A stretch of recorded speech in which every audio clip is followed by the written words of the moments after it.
Shalom, selamat pagi Bapak Ibu, apa kabar semuanya? Mari kita mulai hari ini doa pagi dengan membaca kitab Amsal pasal 18. Orang yang menyendiri mencari keinginannya, amarahnya meledak terhadap setiap pertimbangan. Orang bebal tidak suka kepada pengertian, hanya suka membeberkan isi hatinya. Bila kefasikan datang, datanglah juga penghinaan, dan celah disertai cemooh. Perkataan mulut orang adalah seperti air yang dalam, tetapi sumber hikmat adalah seperti batang air yang mengalir. Tidak baik berpihak kepada orang fasik dengan menolak orang benar dalam pengadilan. Bibir orang bebal menimbulkan perbantahan, dan mulutnya berseru meminta pukulan. Orang bebal dibinasakan oleh mulutnya, bibirnya adalah jerat bagi nyawanya. Perkataan pemfitnah seperti sedap-sedapan yang masuk ke lubuk hati. Orang yang bermalas-malas dalam pekerjaannya sudah menjadi saudara dari si perusak. Nama Tuhan adalah menara yang kuat, kesanalah orang benar berlari, dan ia menjadi selamat. Kota yang kuat bagi orang kaya ialah hartanya, dan seperti tembok yang tinggi menurut anggapannya. Tinggi hati mendahului kehancuran, tetapi kerendahan hati mendahului kehormatan. Jikalau seseorang memberi jawab sebelum mendengar, itulah kebodohan dan kecelahannya. Orang yang bersemangat dapat menanggung penderitaannya, tetapi siapa akan memulihkan semangat yang patah? Hati orang berpengertian memperoleh pengetahuan, dan telinga orang bijak menuntut pengetahuan. Hadiah memberi keluasan kepada orang, membawa dia menghadap orang-orang besar. Pembicara pertama dalam suatu pertikaian nampaknya benar, lalu datanglah orang lain dan menyelidiki perkaranya. Undian mengakhiri pertengkaran dan menyelesaikan persoalan antara orang-orang berkuasa. Saudara yang dikhianati lebih sulit dihampiri daripada kota yang kuat, dan pertengkaran adalah seperti palang gapura sebuah buri. Perut orang dikenyangkan oleh hasil mulutnya, ia dikenyangkan oleh hasil bibirnya. Hidup dan mati dikuasai lidah, tetapi hidup dan mati dikuasai lidah. Siapa suka menggemakannya akan memakan buahnya. Siapa mendapat istri mendapat sesuatu yang baik, dan ia dikenan Tuhan. Orang miskin berbicara dengan memohon-mohon, tetapi orang kaya menjawab dengan kasar. Ada teman yang mendatangkan kecelakaan, tetapi ada juga sahabat yang lebih karib daripada seorang saudara. Tuhan Yesus memberkati. Amin. Selamat pagi Bapak Ibu Saudara yang dikasihi Tuhan, Shalom. Shalom. Senang sekali kita bertemu lagi dalam doa pagi di hari ini. Satu hal kita percaya bahwa ketika kita duduk diam di kaki Tuhan, kita menyembah Dia, di situ Tuhan akan bekerja dengan caranya yang ajaib untuk menolong setiap kita. Saya juga rindu menyapa Bapak Ibu Saudara yang bergabung melalui YouTube. Shalom. Shalom. Biarlah kiranya dimanapun Bapak Ibu berada, biarlah damai sejahtera Allah boleh menyertai Bapak Ibu senantiasa. Baik, sebelum kita memulai doa pagi kita pagi hari ini, mari sama-sama kita tundukkan kepala, bersatu hati kita berdoa. Tuhan Yesus, terima kasih Tuhan buat pagi hari ini. Kami percaya Tuhan, sebagaimana kami ada saat ini Tuhan, Engkau selalu menyertai setiap kami, Engkau selalu menolong setiap kami. Terima kasih buat pagi yang indah ini Tuhan. Kalau kami boleh bertemu lagi Tuhan dalam doa pagi, untuk kami boleh sama-sama memuji Tuhan, menyembah Tuhan. Kami percaya Tuhan, ketika kami membuka hati kami, ketika kami fokus menomorsatukan Tuhan, di situ Engkau akan hadir untuk menolong, menopang, dan menguatkan setiap kami. Terima kasih Tuhan, terima kasih. Inilah setiap kami Tuhan. Beracaralah atas setiap kami, jamah setiap kami, puaskan setiap kami. Puaskan setiap hati yang haus dan lapar akan Engkau pagi hari ini. Terima kasih Tuhan, terima kasih. Hanya di dalam nama Tuhan kami Yesus Kristus kami berdoa dan mengucap syukur. Amin.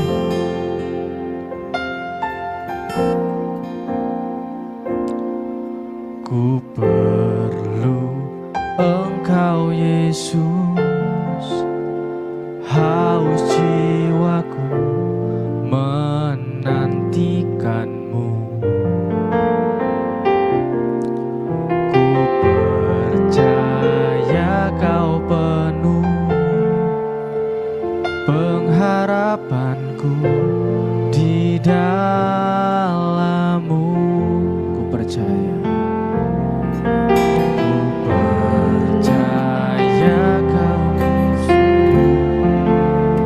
haus jiwaku menantikan-Mu. Ku percaya Kau penuh pengharapanku di dalam-Mu, Yesus. Yesus, hanya Kau yang ku andalkan, melebihi siapapun juga. Yesus, hanya Kau yang ku percaya di setiap waktu. Tiada lain yang ku andalkan selain Kau, Yesus. Kami perlu Engkau, Tuhan. Ku perlu Engkau, Yesus.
kami andalkan dalam hidup kami Tuhan.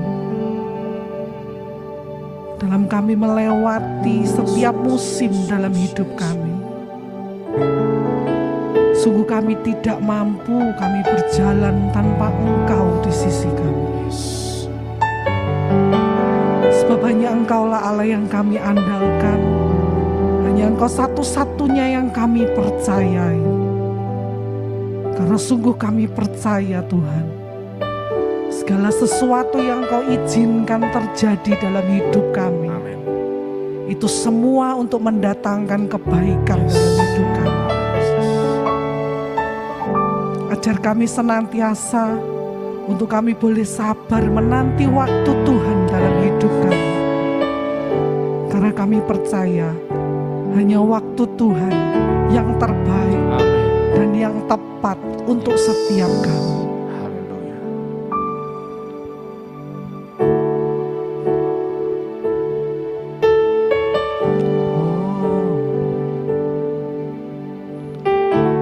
Selalu Tuhan menjawab doa.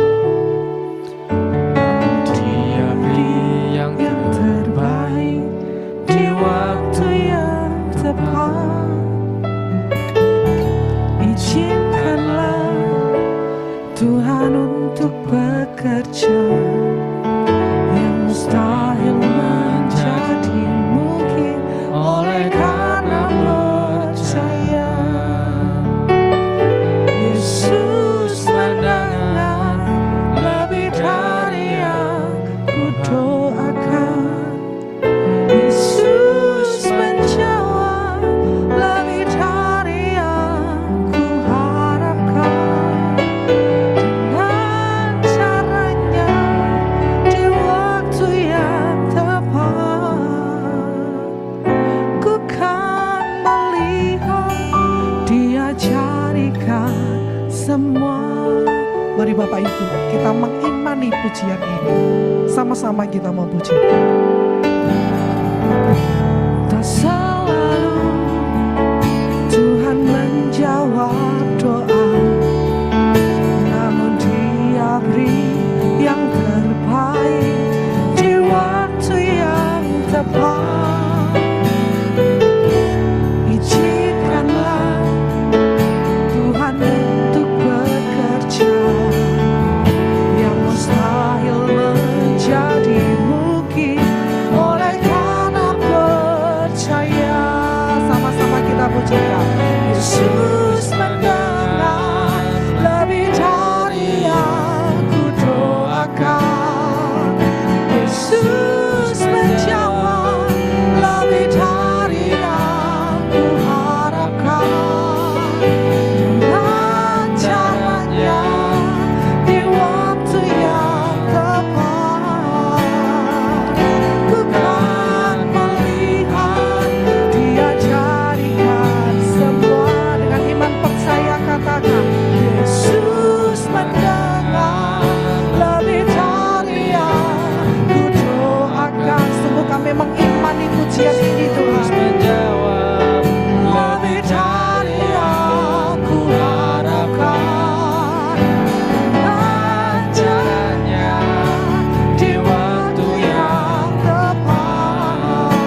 jadikan semua dengan iman percaya katakan Kan melihat Dia jadikan semua.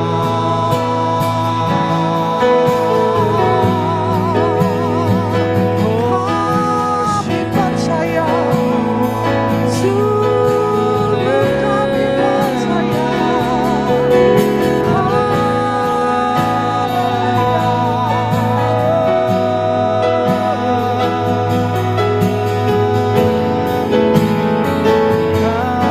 jawabkan doa kami, Kau menjawab Tuhan, lebih dari yang kami harapkan, lebih dari yang kami inginkan.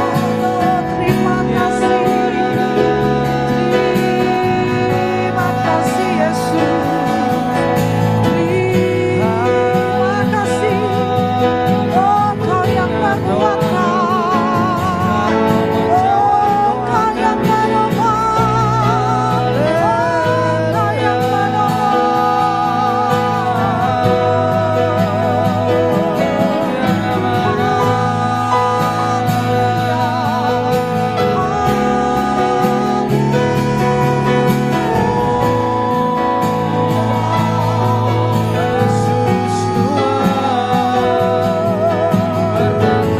atas pujian kami saat ini.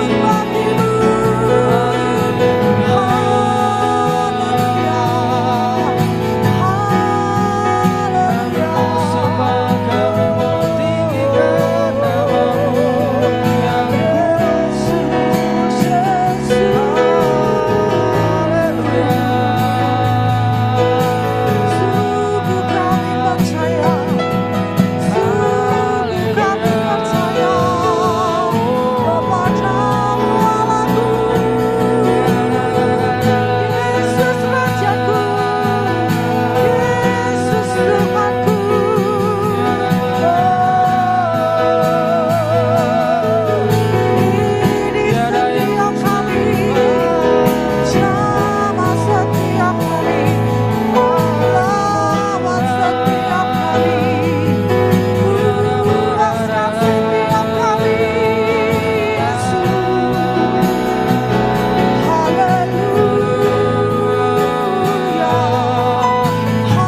kami rasakan hadirat-Mu di setiap kami.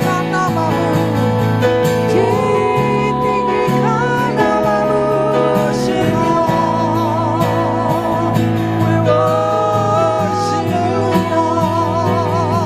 Hari pemulih kami di tempat ini.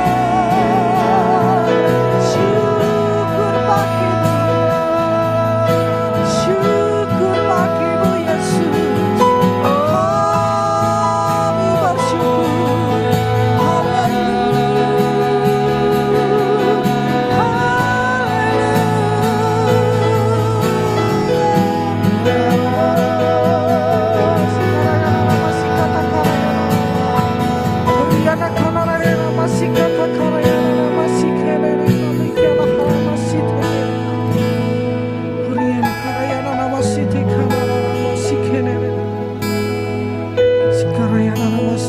Karaya mahoni hana masite kere hana Kuriana karaya nama sikata karaya nama sikaraya nama sikaraya. Kami percaya janji-Mu ajaib Tuhan dalam hidup kami. Sikata karaya nama sikara. Kami bersyukur Kuriana karaya setiap hari kami bisa mengecap kebaikan-Mu dalam hidup kami Tuhan. Amin. Kuriana karaya nama sikata karaya. Tiada hal yang bisa kami lakukan untuk membalas kebaikan-Mu.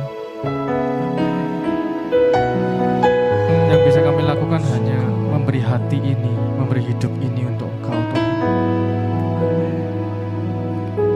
Kami percaya janji-Mu ajaib. Kami percaya janji-Mu mulia dalam hidup kami Tuhan.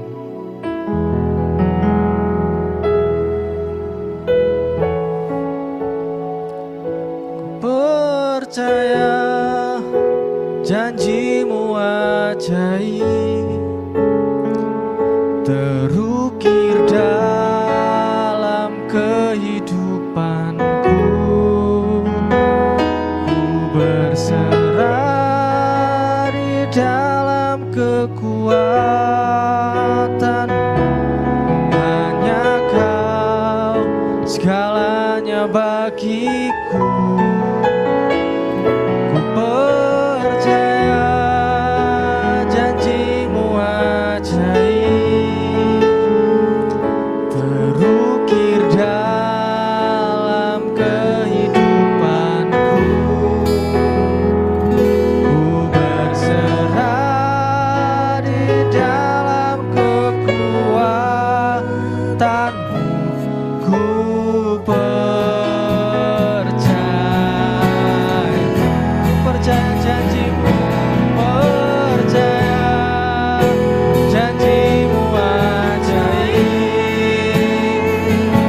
terukir dalam kehidupanku. Ku berserah di dalam kekuatan-Mu, hanya Kau segalanya bagiku. Percaya janjimu ajaib terukir dalam kehidupanku. Ku berserah di dalam kekuatan-Mu.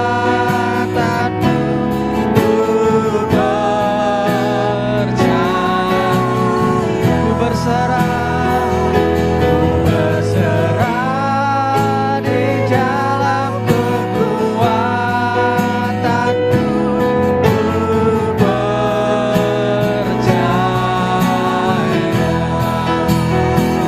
Ku berserah di dalam kekuatan-Mu.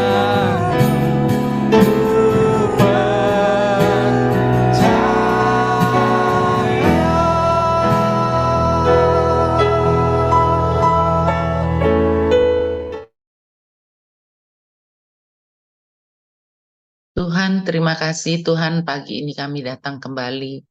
Kami mengucap syukur Tuhan, senantiasa Kau berikan kepada kami waktu, kesempatan untuk bisa datang menghampiri Engkau Tuhan, duduk diam di bawah kaki-Mu, menyembah Engkau, memuji Engkau, mempermuliakan nama-Mu. Terima kasih Tuhan, Engkau sungguh baik, sangat baik, teramat baik dalam hidupku. Aku bersyukur pagi ini Tuhan. Dan sebentar kami akan mendengar firman-Mu. Biarlah firman-Mu Tuhan tertanam dalam hati kami semua yang siap mendengar firman-Mu. Biar bisa kami pegang, menjadi pegangan kami dalam menjalani kehidupan ini. Karena kami percaya, kami perlu Engkau Tuhan senantiasa dalam hidup kami. Kami mau senantiasa melekat erat kepadamu Tuhan. Terima kasih Tuhan, urapi hamba-Mu, urapi kami semua Tuhan. Sucikan, kuduskan, layakkan kami senantiasa di hadapan-Mu. Kami bersyukur pagi ini, kami mau mendengar firman-Mu. Dalam nama Tuhan Yesus kami berdoa.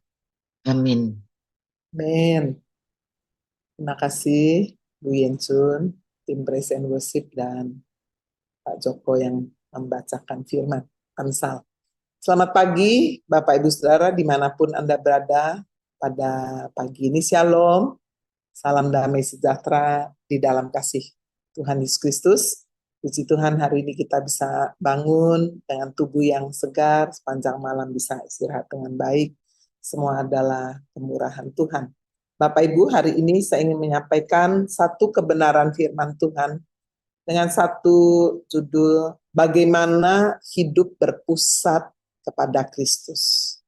Ketika kita mendengarkan firman Tuhan pada hari ini, kira-kira di manakah pusat kehidupan kita? Apakah pusat kehidupan kita ini kepada dunia ini? Atau kepada segala persoalan yang sedang menguasai kehidupan saudara? Atau kepada segala senangan hawa nafsu yang ada di dalam dunia ini? Ini satu pertanyaan yang penting yang Bapak Ibu jawab, dan dengan jujur ketika kita menjawab, maka saudara, apa jawaban kita itulah yang kemudian menentukan bagaimana praktek kehidupan kita sehari-hari. Nah, hari ini kita akan melihat contoh seorang yang sungguh hidupnya diubahkan Tuhan 180 derajat, dari seorang pembunuh, dari seorang penganiaya, seorang yang kejam, sangat sombong sekali, diubahkan Tuhan ya menjadi seorang pemberita Injil yang tidak kenal lelah, tidak memikirkan dirinya sendiri, dan rela menderita bagi Kristus sampai akhir hidupnya, menjadi berkat yang luar biasa bagi banyak orang sampai hari ini bagi orang-orang Kristen. Nah, orang itu adalah Rasul Paulus. Bapak Ibu Saudara, hidup Rasul Paulus menjadi contoh dan teladan yang luar biasa. Sekalipun dia tidak pernah berjalan bersama Yesus selama Yesus hidup di atas muka bumi ini. Dia tidak termasuk di dalam golongan 12 murid Yesus. Tetapi saudara sekalian, bagaimana Tuhan memilih Rasul Paulus dari sejak dalam kandungan ibu. Cuma bagaimana kemudian Rasul Paulus memulai pelayanan, perubahan hidup, benar-benar saudara, itu adalah kedaulatan daripada Tuhan sendiri. Melalui surat-suratnya, saudara, bagaimana Rasul Paulus membagikan hikmat yang luar biasa, bukan hanya sangat kuat secara teologis, karena dia juga seorang yang sangat mendalami, saudara, perjanjian lama ya.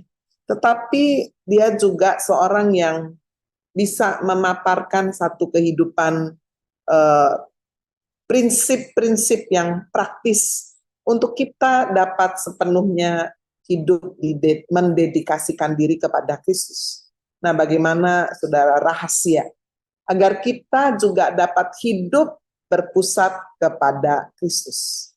Yang pertama, saudara, kita bisa melihat bagaimana dia memiliki satu kerinduan mengenal Kristus. Mengenal Kristus. Bapak Ibu mungkin tahu saya ya, tahu, oh Bu Agnes Gembala sudah melayani dari sejak sangat muda sekali, tinggi mungkin ya untuk ukuran perempuan, oh ya kulitnya putih dan sebagainya, tahu. Tapi apakah mengenal? Wah, pasti belum tentu tahu ya, hobinya bagaimana, kebiasaannya, kelebihannya apa, kekurangannya apa. Untuk itu kita perlu bergaul, bukan? Membutuhkan waktu bersama-sama, lebih lagi saudara ya, membutuhkan juga bagaimana berdiskusi, tukar pikiran dan sebagainya. Nah, mengenal Kristus itu menjadi satu kerinduan Rasul Paulus. Satu kerinduan yang terus-menerus, sudah bukan hanya, oh saya sudah tahu kok siapa Yesus. Dia juru selamat, dia sudah mati bagi saya, dia bangkit. Jadi tidak hanya satu pengenalan yang berhenti begitu aja ya, saudara, ketika kita sudah memiliki satu knowledge, tapi pengenalan yang terus-menerus. Filipi pasal 3 ayat 8, Rasul Paulus menulis begini, malahan segala sesuatu kuanggap rugi karena pengenalan akan Kristus Yesus Tuhanku lebih mulia daripada semuanya. Oleh karena dialah aku telah melepaskan semuanya itu dan menganggapnya sampah supaya aku memperoleh Kristus. Jadi kita bisa lihat di sini ya, dibandingkan dengan segala sesuatu di masa lalunya, dia berkata pengenalan akan Kristus Yesus jauh lebih mulia dari semuanya. Sehingga oleh karena Kristuslah aku telah melepaskan semuanya itu dan menganggap semuanya yang dulu aku banggakan itu sebagai sampah supaya aku memperoleh Kristus. Wow, Bapak Ibu, pernyataan yang sangat dalam sekali. Tetapi Rasul Paulus menghidupi pernyataan ini. Bapak Ibu, di ayat sebelumnya dia menyebutkan bahwa sebetulnya dia punya alasan untuk membanggakan diri, ya, seperti orang-orang yang ada sekelilingnya, para ahli Taurat semuanya. Dia punya alasan untuk bisa membanggakan diri. Di ayat 4 dari Filipi pasal 3 sampai ayat 7, coba kita lihat. Dia berkata, sekalipun aku juga ada alasan untuk menaruh percaya pada hal-hal yang lahiriah. Jika ada orang lain menyangka dapat menaruh percaya pada hal-hal lahiriah, aku lebih lagi. Ya, jadi Bapak Ibu, kalau ada di antara Bapak Ibu masih membanggakan diri karena hal-hal lahiriah, ya. Jadi Bapak Ibu, biarlah kita berubah. Seringkali walaupun kita Kristen, walaupun kita melayani Tuhan, seringkali yang kita banggakan adalah hal lahiriah. Mungkin kecantikan, ketampanan, atau hal-hal lahiriah berupa status sosial yang tinggi, kekayaan, keturunannya siapa, bagaimana kepandaiannya, jabatannya, dan sebagainya. Hal-hal semuanya itu adalah lahiriah karena apa? Temporary, ya, semuanya sementara aja. Tetapi Bapak Ibu disadari atau tidak, kita sebetulnya fokus banget nih sama hal-hal yang lahiriah, kita mengejarnya luar biasa. Tetapi coba ayatnya biar tampilkan lagi, Manuel. Jadi sekalipun kita menaruh percaya pada hal lahiriah, jika ada orang lain menyangka dapat menaruh percaya pada hal lahiriah, aku lebih lagi. Paulus bilangnya, coba kita baca ayat 5-nya. Disunat pada hari ke-8, ya, sesuai dengan peraturan orang Yahudi, bayi setelah hari ke-8 langsung disunat dari bangsa Israel, dari suku Benyamin, ya, dia bisa menjelaskan saudara silsilah kehidupannya. Orang Ibrani asli, tentang pendirian terhadap hukum Taurat, aku orang Farisi. Nah saudara, kalau pada waktu itu menyebut orang Farisi, ya, sampai hari ini kalau di Israel, wah, ini adalah orang yang sangat penting sekali sehingga bisa disebut orang Farisi. Ahli Taurat adalah orang-orang yang memang kehidupannya fokus sudah betul-betul untuk menyelidiki Taurat, yang mempelajari, menulis, dan itu aja kehidupannya, nggak ada yang lain. Tapi orang Farisi itu lebih sudah dari sekedar menyelidiki Taurat, mengajarkan Taurat. Orang Farisi adalah orang yang melakukan Taurat itu tidak bercacat celah. Sehingga saudara dalam ayat-ayat sebelumnya juga dikatakan dalam hal melakukan hukum Taurat, dalam ayat 6, coba kita lihat tentang kegiatan aku nih penganiaya jemaat, menggambarkan betapa dia sangat membela keyakinan agamanya tentang kebenaran. Nah, ini saya berbicara mengenai orang Farisi, tentang kebenaran dalam mentaati hukum Taurat, aku tidak bercacat celah. Makanya saudara, untuk seseorang itu mendapatkan satu gelar orang Farisi itu nggak mudah, karena menaati hukum Tauratnya sampai tidak bercacat celah. Betapa itu luar biasa sekali. Jadi Paulus berkata, kalau aku mau membanggakan diri secara lahiriah tuh, waduh, unbeatable lah ya.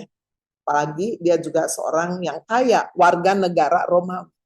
Jadi saudara, bukan hanya kaya, dia pandai, punya jabatan, dia punya kebanggaan diri yang luar biasa, dia sangat dihormati. Tetapi Bapak Ibu, pengenalan kepada Kristus, perjumpaan secara pribadi dengan Kristus mengubah. Semuanya berubah.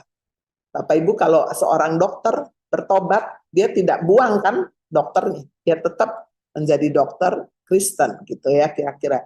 Saudara pedagang, lalu kemudian saudara pengusaha, saudara juga percaya Yesus, lahir baru, berjumpa secara pribadi dengan Kristus, saudara tidak tutup tokonya, dia tidak tutup usahanya, tidak berhenti kerja kan, saudara tetap. Tetapi bayangkan saudara, Rasul Paulus, dari seorang Farisi yang begitu bergengsi, ya, seorang yang kaya, dia memiliki banyak penghasilan, tetapi perjumpaan dengan Kristus mengubah semuanya, dia buang semuanya. Sehingga saudara-saudara sekalian, dia berkata bahwa semuanya itu aku anggap sebagai sampah aja. Karena pengenalan akan Kristus itu lebih mulia daripada semuanya itu. Sehingga di ayat 10 sudah kita bisa melihat tujuan hidup Rasul Paulus di dalam Filipi pasal 3 ayat yang ke-10. Yang ku kehendaki adalah mengenal Dia, ya, mengenal Yesus. Bapak Ibu, untuk kita bisa mengenal seseorang aja, saudara sebagai suami mengenal istri, dibutuhkan waktu, saudara, bukan 1, 2, 10, 20 tahun, seumur hidup. Sampai sekarang kita masih belajar mengenal pasangan hidup kita, mengenal orang tua kita, anak-anak kita, orang-orang di sekeliling kita.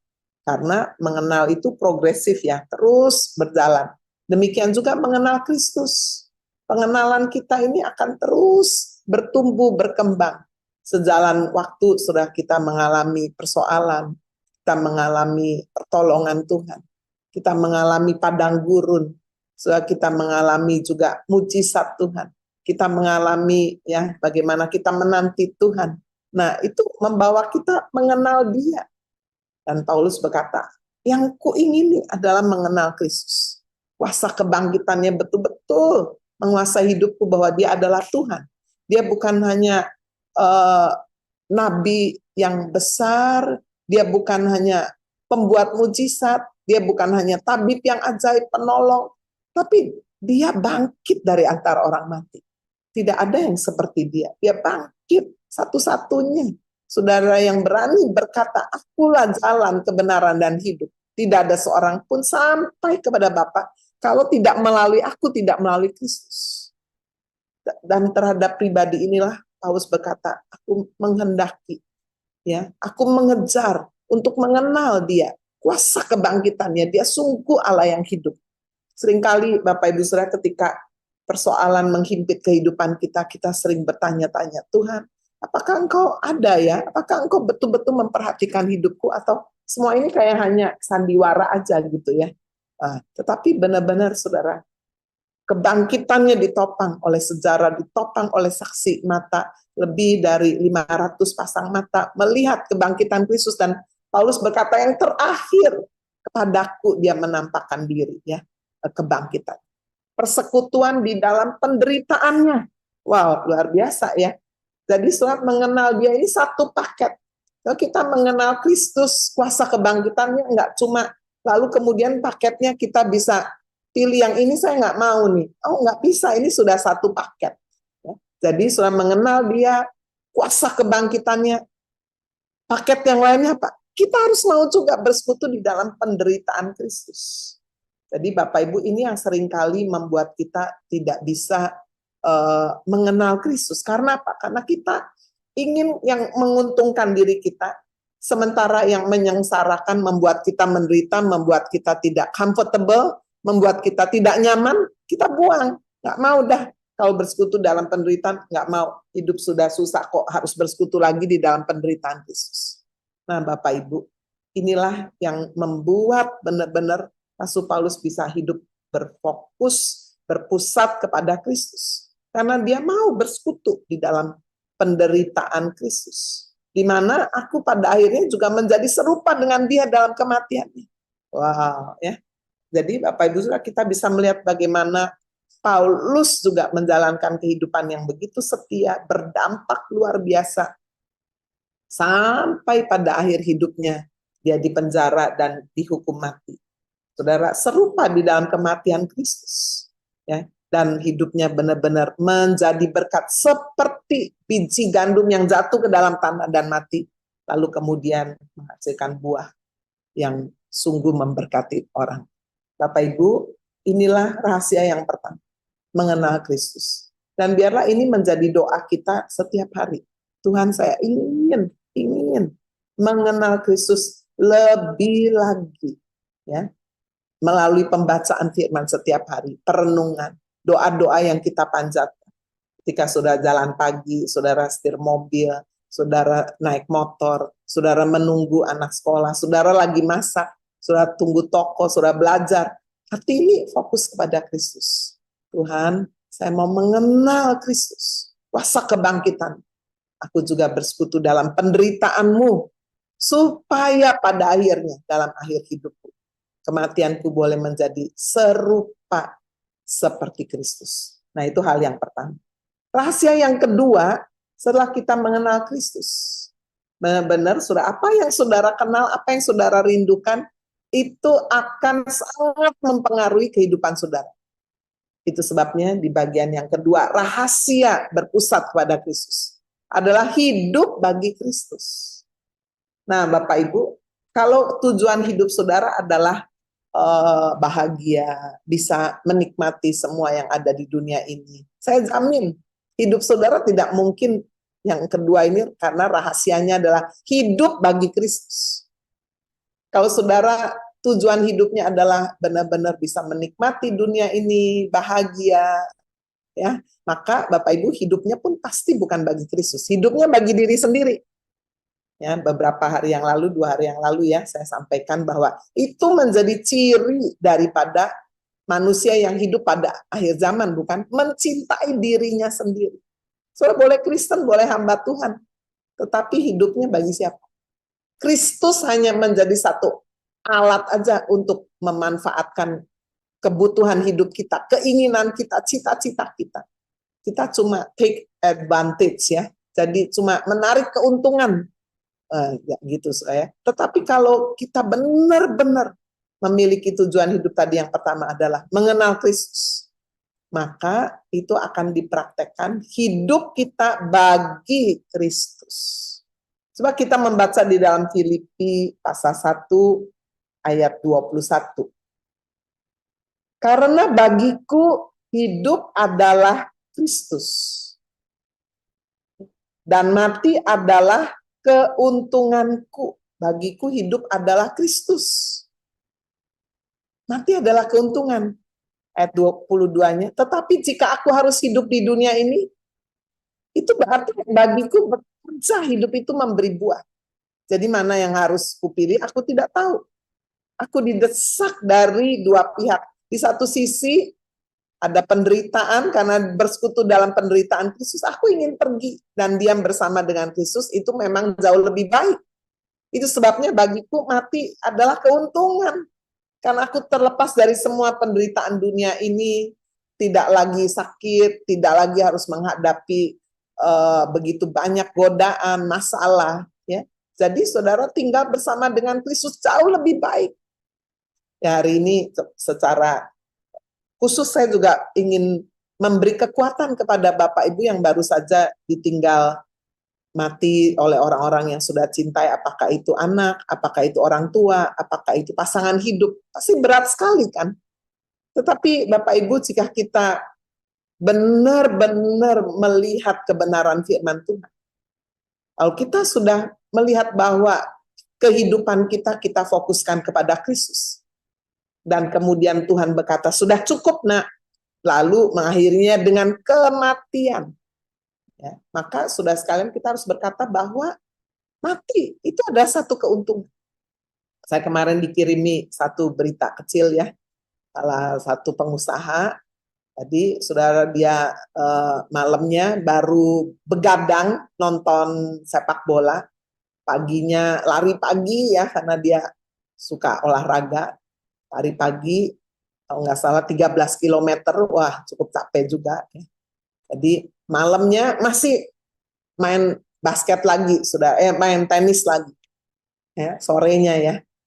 Lalu malamnya meninggal dunia. Siapa yang tahu sudah ya, hidup sehat, nggak ada perutnya semuanya. Dia terlalu lelah juga, nggak bisa. Tubuh ini menanggung ya kelelahan itu. Jadi Bapak Ibu, kita tidak bisa tahu. Oh kalau saya hidup sehat, saya pasti panjang umur, belum tentu. Apakah sudah berkata kalau gitu saya nggak usah hidup sehat dah, saya hidup seenaknya aja. Ya, mari kita makan dan minum sebab besok kita mati. Wah, jangan juga kan.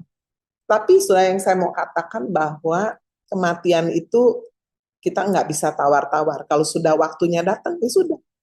Tetapi bagi kita yang menjalankan hidup kita ini bagi Kristus. Siapapun saudara seorang yang masih belajar, sekolah, kuliah, tunjukkan, Tuhan saya lakukan ini bagi Kristus. Memuliakan Kristus. Saudara bekerja, saudara kerja Gojek, atau saudara kurir, atau saudara pedagang, pengusaha, saudara hamba Tuhan, saudara ibu rumah tangga, Apapun yang saudara lakukan, saudara dokter, saudara insinyur, saudara kontraktor, saudara sarjana hukum, lawyer, apa saja. Tuhan, semua ini aku lakukan, bagiku hidup adalah Kristus. Sehingga itu betul-betul mewarnai, memenuhi kehidupan saudara. Otomatis saudara melakukan semuanya sesuai dengan keinginan Kristus. Saudara melakukan semuanya di dalam etika kebenaran firman Tuhan. Jika aku harus hidup di dunia ini, berarti bagiku bekerja. Bahkan di dalam 1 Korintus 15 ayat yang ke-10 ya, Paulus berkata, aku ini ada sebagaimana aku ada sekarang karena anugerah, karena kasih karunia. Tapi aku nggak menyanyiakan kasih karunia sehingga aku bermalas-malasan. Enggak. Ya. Alkitab sangat menentang orang yang malas, sudah ya. Dan Paulus berkata, aku bekerja keras, aku bekerja lebih keras dari siapapun. Tapi bukannya aku, kasih karunia yang menguasai kehidupan. Jadi Bapak Ibu, bagaimana hidup berpusat kepada Kristus dimulai dari mengenal Kristus dan menjalankan hidup bagi Kristus. Bapak Ibu hidup bagi Kristus. Berarti saudara dia benar-benar rela meninggalkan kenikmatan dunia ini dengan segala tawaran dan hawa nafsu. Ada penyangkalan diri, ada rasa sakit mungkin ya. Menyalibkan diri, hidup bagi Kristus. Jadi saudara, prioritas hidupnya adalah Kristus, bukan dunia ini dengan segala kesenangan. Menjalankan hidup bagi Kristus menuntut satu hubungan yang terus-menerus. Bukan sekali-sekali, seminggu sekali, bukan. Terus-menerus, hubungan yang intim, hubungan yang dekat. Nah, itu baru menghasilkan saudara bagaimana kita menjalankan hidup bagi Kristus. Bapak Ibu, saya ingin menayangkan satu cuplikan Instagram ya. Saya ambil ini dari Instagram More of Football. Ini kisah inspiratif dari seorang pemain sepak bola ya, penyerang sayap Bayern Munich. Namanya adalah Sadio Mane. Dia memang bukan orang Kristen. Tetapi, saudara, bukankah di dalam Alkitab Yesus juga sering mengambil contoh bukan orang Yahudi, tidak percaya kepada Allah Israel. Contohnya orang Samaria yang baik hati. Yesus munculkan itu. Dan saya juga mau memunculkan, saudara ya, contoh yang inspiratif hidup dari seorang yang bukan Kristen. Namanya Sadio Mane. Immanuel bisa tampilkan cuplikan dari Instagram ini. I don't need 10 Ferraris, 20 diamond watches, or luxurious home. It's enough for me to have my basic needs, said Sadio Mane, when asked why he chooses to live like an ordinary person. Mane was one of the top players in Europe but left for Saudi Arabia at an early age, opting for money over his career. But why did he make this choice? While many players spend their money on luxury items, Mane went to Saudi Arabia to transform his small village into a town. He has built hospitals, schools, a fuel station, stadiums, and mosques. There are over 2,000 residents in his village, and he gives each of them $100 monthly to help them financially. Mane said, I do not need to display luxury cars, luxury homes, trips, or even planes. I prefer that my people receive a little of what life has given me. Show respect to Mane by liking this video. Oke, Pak, luar biasa ya. Saudara, kita sebagai orang Kristen seharusnya malu nih ya. Kalau kita membaca dan melihat kisah inspiratif dari Sadio Mane. Siapa sih saudara? Sadio Mane adalah anak imam masjid ya, yang sangat rutin memberikan sedekah. Sehingga dia membangun banyak rumah ibadah, rumah sakit, sekolah-sekolah, pom bensin. Ya, siapa dia? Dia penyerang sayap Bayern Munich. Ya, bayarannya luar biasa sekali ya. Saudara, 2 tahun lalu aja bayarannya 556 miliar. Ya.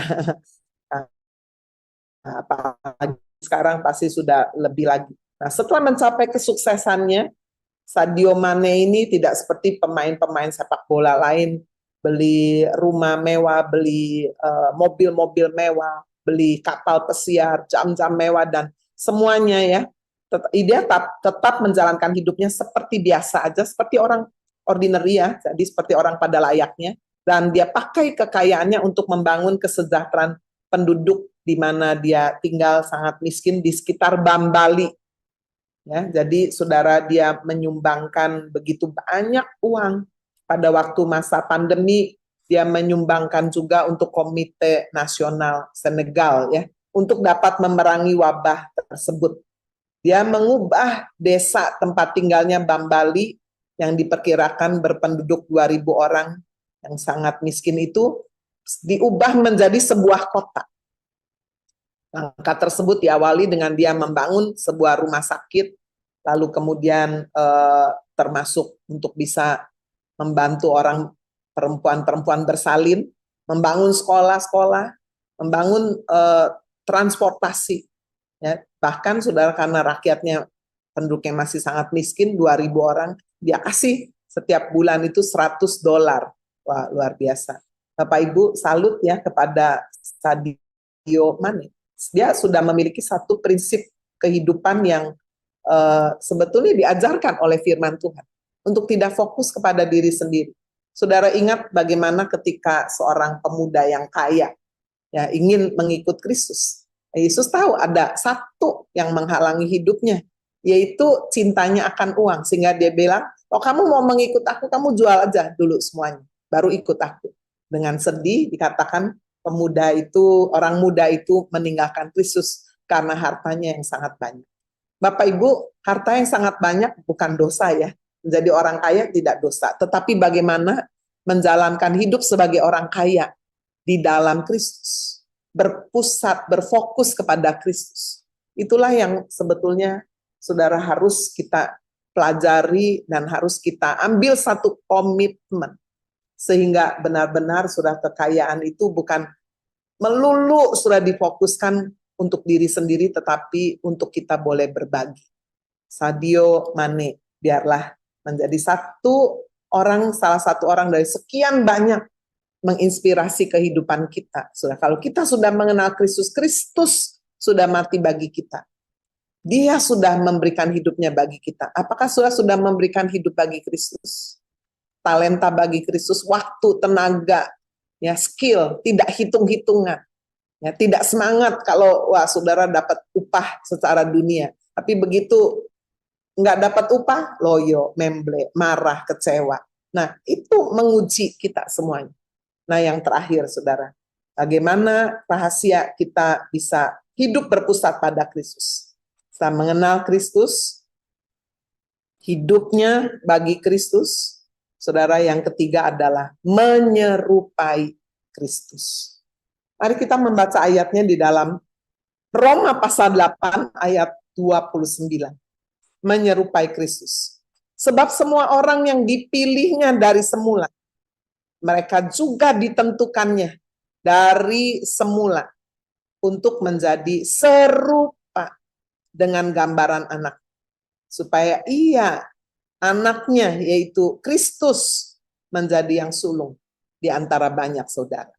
Yesus Kristus menjadi yang sulung di antara kita, saudara yang sudah diselamatkan. Yesus menjadi kepala dari gereja. Gereja adalah orang-orang yang percaya kepada Kristus, yang sudah ditarik keluar dari dalam kegelapan masuk kepada terang yang ajaib. Saudara, inilah yang seharusnya boleh menjadi satu sasaran kehidupan kita. Setelah mengenal Kristus, kita hidup bagi Kristus, maka dari hari ke hari kita harus mengejar keserupaan Kristus, menyerupai Kristus. Jadi kalau saudara ditanya, apa cita-cita hidupnya? Oh, saya cita-cita hidupnya bahagia. Saya cita-cita hidupnya berhasil. Saya cita-cita hidupnya buat anak dah. Nah, kalau nggak punya anak, ya buat diri sendiri. Saya mau happy-happy, hidup cuma sekali. Nah, saudara, semuanya itu bahagia, sehat, hidup melihat keberhasilan, ya, membangun keluarga yang baik, tidak salah. Tapi itu tidak boleh menjadi sasaran hidup saudara. Itu adalah bonus jika saudara mengenal Kristus, jika saudara hidup bagi Kristus, jika saudara menyerupai Kristus, maka semuanya itu bonus aja. Jika engkau mencari lebih dulu kerajaan Allah dan kebenarannya, semuanya akan ditambahkan bagi. Tetapi saudara jangan bahagia menjadi sasaran, berhasil menjadi sasaran, sehat menjadi sasaran, sehingga kita meminggirkan yang lain. Itu sebabnya menyerupai Kristus. saudara itu harus benar-benar menjadi sasaran, goal di dalam kehidupan kita. Bagaimana Rasul Paulus menjalankan kehidupan? Menyerupai Kristus. Karakternya diubahkan. Dia mengalami transformasi. Terus-menerus diubahkan terus-menerus. Sehingga saudara ketika dia juga memohon dalam satu suratnya di dalam 2 Korintus pasal 12, dia memohon supaya duri di dalam dagingnya ini diambil. Aku udah gak kuat ini. Ya, seorang utusan iblis menggocok aku. Sampai 3 kali aku berdoa memohon. Tapi jawab Tuhan, cukuplah kasih karuniaku bagimu. Sebab justru dalam kelemahanlah kuasaku menjadi sempurna. Lalu saudara, apakah dia berontak? Tidak. Nah inilah saudara, keserupaan Kristus. Bukan hanya di dalam kuasa loh ya. Kita mau menyerupai Kristus dalam kuasa, dalam mujizat. Lalu kemudian dalam kelemahan kita nggak mau. Bukankah Kristus juga rela berkorban? Rela dia berada dalam kelemahan di atas kayu salib. Supaya dia tetap berkata, ya Bapa ampunilah mereka. Sebab mereka tidak tahu apa yang mereka lakukan. Ketika Rasul Paulus menerima jawaban bahwa cukup kasih karuniaku bagimu. Artinya saudara, pengharapannya, doanya untuk duri dalam dagingnya tidak dikabulkan dong. Ya. Tapi dia berkata apa? Terlebih suka. Aku bermegah atas kelemahanku. Supaya kuasa Kristus turun menaungi aku. Bukankah dia menyerupai Kristus? Dia rela. Seperti Kristus ketika berkata di Taman Getsemani, kalau boleh cawan ini lalu daripadaku. Tapi jangan kehendakmu lah yang terjadi. Menyerupai Kristus. Bapak Ibu, saya merasa hari ini di antara Bapak Ibu yang sedang mendengar kebenaran firman. Ada mungkin di antara saudara yang sedang berdoa minta sesuatu sesuai dengan kerinduan, keinginan. Tapi ketika saudara memiliki sasaran hidup, goalnya adalah menyerupai Kristus. Beranikah saudara berkata, Tuhan, jangan kehendakku, kehendakmu lah yang terjadi. Sehingga ketika saudara tidak mendapatkan jawaban seperti yang saudara inginkan, saudara tidak kecewa, tidak marah. Lalu kemudian, waduh, udah gak mau pelayanan lagi, gak ke gereja lagi. Nah, itu gak ada dalam diri kita, karena apa? Kita mau menyerupai Kristus. Aku senang dan rela di dalam kelemahan. Di dalam siksaan, wah luar biasa. Dalam kesukaran, dalam penganiayaan dan kesesakan karena Kristus. Jika aku lemah, maka aku kuat. Hidup menyerupai Kristus. Sekali lagi, saudara, bukan hanya minta yang hebat-hebat, kuasa yang benar-benar turun atas hidup kita. Tetapi justru ketika kita juga harus memikul salib. Kita harus menjalankan satu kehidupan di mana keinginan, kerinduan, doa-doa kita tidak dijawab Tuhan dengan cara yang berbeda. Tuhan mau justru dalam kelemahanlah kuasa Tuhan menjadi sempurna. Amin. Tuhan Yesus memberkati. Terima kasih Tuhan Yesus. Sekarang hamba berdoa untuk anak-anak-Mu yang lain. Bapak Ibu yang ingin didoakan, mari angkat tanganmu biar kita bawa doa-doa kita di hadapan Tuhan. Kau melihat apa yang menjadi kerinduan mereka. Tuhan, biarlah Engkau menjawab jika mereka sungguh saat ini sedang berdoa supaya mereka boleh bangkit kembali. Iman rohani mereka, tujuan hidup, sasaran hidup, goal, biarlah benar-benar Roh Kudus memenuhi setiap kami. Terima kasih Tuhan, jika ada di antara kami sedang berbeban berat, kecewa, tawar hati, Tuhan biarlah dalam nama Yesus Roh Kudus juga menjamah, sehingga semua itu kami boleh buang Tuhan, emosi negatif, digantikan Tuhan dengan kedamaian, sukacita yang sejati, iman yang teguh dalam Kristus. Hamba berdoa jika ada yang sakit, Tuhan jamah dan sembuhkan dengan kuasa bilur Yesus. Berbeban berat secara keuangan, Tuhan beri jalan keluar. Beri Tuhan kami juga introspeksi jika ada yang salah, biarlah kami boleh berubah Tuhan. Demikian juga pemulihan dalam hidup, keluarga, rumah tangga kami, Tuhan berkati. Terima kasih. Kami juga berdoa untuk keluarga kami yang belum percaya Yesus. Tuhan, kami berdoa untuk istri-istri yang mungkin suaminya sedang jauh dari Tuhan, bahkan mungkin dikuasai kuasa kegelapan. Kami doa dalam nama Yesus, semua kuasa kegelapan dihancurkan. Apapun yang dikirim boleh kembali kepada yang mengirim. Kami doa dalam nama Yesus biar ada pemulihan dalam hidup rumah tangga, pagar benteng perlindungan tutup bungkus dengan kuasa darah Kristus terjadi dalam kehidupan kami. Sepanjang hari kami menyerahkan seluruh hidup kami ke dalam tangan Tuhan, yang sekolah, kuliah, bekerja, berdagang, ke kantor, atau aktivitas di rumah, keluar kota. Tuhan sertai. Terima kasih juga untuk persembahan, kami boleh menabur Tuhan, supaya doa pagi ini juga boleh terus bertumbuh, bertambah-tambah, menjadi berkat lebih lagi pakai setiap kami, untuk menjadi saksi dan boleh menyebarkan Tuhan YouTube ini, dan juga mengajak keluarga dan teman-teman untuk bisa mengikuti via Zoom doa pagi. Terima kasih Tuhan, pertemukan kami kembali besok dalam doa pagi membangunkan fajar. Mari Bapak Ibu kita angkat kedua tangan kita. Bapak Ibu Saudara yang dikasih Tuhan Yesus Kristus, terimalah melimpah dari Allah Bapa di surga, kasih karunia dari Tuhan Yesus Kristus, pertolongan, penghiburan, kekuatan dari Allah Roh Kudus turun menyertai Bapak Ibu Saudara mulai hari ini sampai Maranatha Tuhan Yesus datang kembali kali yang kedua. Haleluya. Di dalam nama Tuhan Yesus Kristus, mari kita semua yang percaya berkata, amin. Terima kasih semua yang sudah melayani dan bergabung. Kita ketemu besok lagi ya. God bless you all.